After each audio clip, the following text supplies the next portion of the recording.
여러분, 아침마다 커피 한 잔 드시나요? 아니면 오후 3시쯤 나른한 피로를 깨우기 위해 한 잔 더 마시기도 하시죠? 그런데 혹시 그 커피 한 잔이 단순한 기분 전환이나 잠 깨기 이상의 역할을 할 수 있다는 사실 들어보신 적 있으신가요?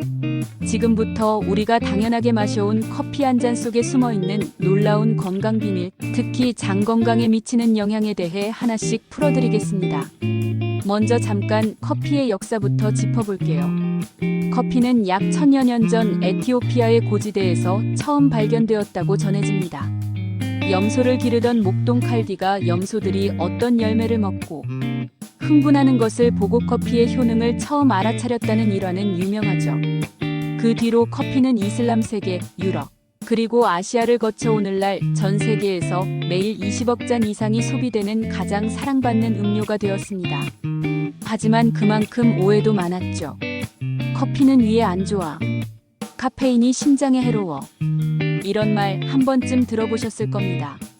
그런데 최근 과학이 이 생각을 뒤집고 있습니다. 커피는 단지 기호식품이 아니라 건강을 지키는 동반자일 수 있다는 거죠. 58세 도널드 서머리 씨는 애틀랜타에서 도넛 가게를 운영하는 커피 마니아입니다. 그의 커피 사랑은 대학생 시절 밤을 새며 공부하던 때로 거슬러 올라갑니다. 처음엔 가루 크림을 섞어 마시는 싸구려 커피였지만 여행을 통해 그는 진짜 커피의 세계를 만나게 되죠. 모나코 몬테카를로의 고급 레스토랑에서 마신 한 잔의 과테말라 커피. 그 커피는 정말 달랐습니다. 그 이후로 저는 커피에 인생을 걸게 됐어요. 그는 아내와 함께 도니의 도넛이라는 카페를 열고 직접 고른 싱글 오리진 원두를 매주 볶아 손님에게 제공합니다. 그가 가장 중요하게 생각하는 건 커피는 맛만이 아니라 몸에도 좋아야 한다는 점입니다. 그런 그의 생각을 뒷받침하는 흥미로운 연구 결과가 있습니다. 2024년 말 하버드 보건대학원은 중요한 논문을 발표했습니다. 내용은 간단하지만 충격적이었습니다. 커피를 꾸준히 마시는 사람들은 장내 미생물 중 건강에 이로운 특정 박테리아가 일반인보다 최대 8배 이상 더 많았다. 그 박테리아의 이름은 로소니박터 아사카롤리티쿠스인데 이름도 어렵고 낯설죠. 이 박테리아는 일본에서 2018년에 처음 발견된 신종 미생물입니다. 아직 정확한 역할은 다 밝혀지지 않았지만 소화를 돕고 영양소 흡수를 원활하게 해주는 지방산을 생성한다고 알려져 있습니다. 연구진은 미국과 영국의 약 23,000명의 식습관과 대변 샘플을 수집했습니다. 그리고 그 데이터를 유아, 유인원, 비서양권 사람들과 비교했습니다. 실험 참가자들은 세 그룹으로 나뉘었습니다.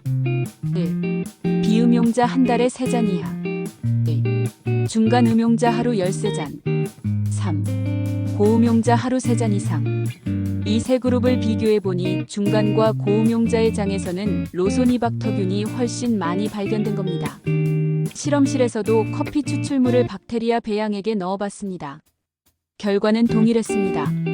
커피가 박테리아 성장을 촉진한 것이죠. 커피가 어떻게 유익균을 늘리는 걸까요?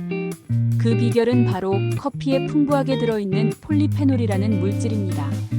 폴리페놀은 식물에 자연스럽게 존재하는 항산화 성분으로 염증을 줄이고 세포 노화를 막는 역할을 합니다. 또한 장내 유익균, 특히 로소니박터와 같은 박테리아의 먹이가 되어 그들의 성장을 도와주는 프리바이오틱스 역할도 한다고 합니다. 이건 커피만의 특징이 아닙니다. 폴리페놀은 블루베리, 브로콜리, 다크초콜릿, 녹차, 발효식품 등에도 들어있습니다. 하지만 커피는 폴리페놀 함량이 특히 높아서 매일 마시는 습관으로는 가장 효율적이라는 거죠. 그렇다면 어떤 커피가 가장 좋을까요?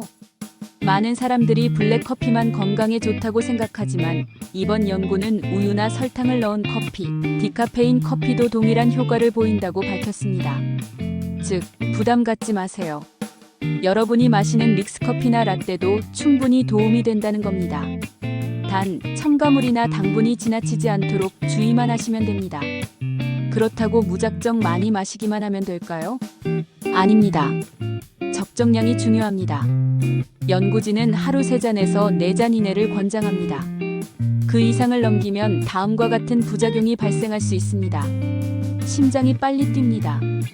불면증, 수면의 질 저하, 속쓰림, 위산 과다, 불안감, 신경 예민, 수분 부족.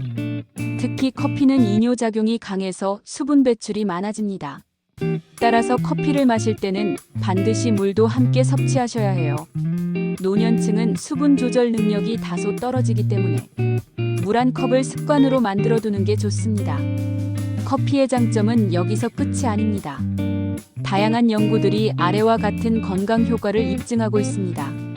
알츠하이머, 파킨슨병 예방, 심장병, 고혈압 위험 감소, 2형 당뇨 예방, 간 기능 개선, 지방간 예방, 암 위험 감소, 우울증 완화, 집중력 향상, 신진대사 촉진. 이쯤 되면 커피는 그냥 음료가 아니라 매일 마실 수 있는 천연 영양제라고 해도 과언이 아니겠죠. 노년층에게 특히 유익한 커피 활용법도 있습니다. 아침 식사 후 1시간 뒤에 마시면 위에 부담을 덜 줄 수 있습니다. 디카페인과 카페인 커피를 섞어 마시면 저녁에도 가능합니다. 물과 함께 마시면 탈수를 예방할 수 있습니다.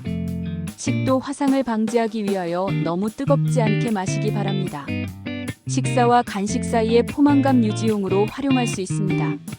그리고 좋은 커피를 마시고 싶다면 싱글 오리진 원두를 선택하세요. 이는 한 농장에서 재배된 원두로 품질 관리가 우수하고 농약이나 화학비료 사용 여부도 투명하게 확인할 수 있어 노년층 건강에도 더 적합합니다. 우리가 무심코 마셨던 커피 한 잔이 이제는 장 건강을 지키는 든든한 친구가 될 수 있다는 사실.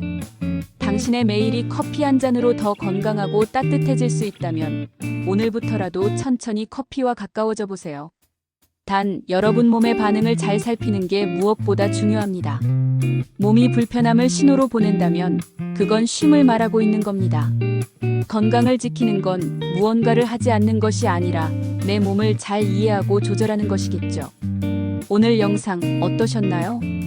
여러분의 하루가 더 건강하고 향기로워지길 바라며 이 정보가 도움이 되셨다면 좋아요 한번 눌러주시고 앞으로도 이런 건강 이야기 계속 함께하고 싶다면 구독도 잊지 말아주세요.